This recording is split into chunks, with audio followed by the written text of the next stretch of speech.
promulgado en la ciudad de Iguala de la Independencia, Guerrero, el 24 de febrero de 1821. Agustín Iturbide fue quien lo propuso y Vicente Guerrero lo apoyó con el fin de consumar la independencia a las personas que vivían en el México independiente.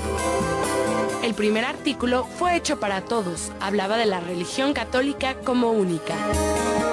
El segundo artículo hablaba de la independencia del país y el artículo 3 proponía una monarquía. Los principales del Plan de Iguala se les llamó tres garantías, que eran la independencia de México, la unión de las personas y la religión. Para asegurarse que estas tres garantías se cumplieran y se respetaran, se armó un ejército gigante de España viniera a México a ser el rey, pero por esto se creó el Congreso.